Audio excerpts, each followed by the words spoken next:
Guys, sino mahilig dito sa mabangong bahay?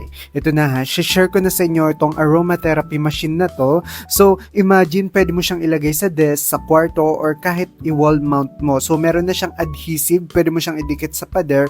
Pero ako, mas gusto ko yung nakapatong lang siya dito sa table ko. Ang dali niyang gamitin and rechargeable pa. Kaya kahit saan pwede ka mag-relax with your favorite scent. So, it has 5 different fragrances and this one is lavender. May digital display din siya kaya kita mo agad yung battery percentage niya.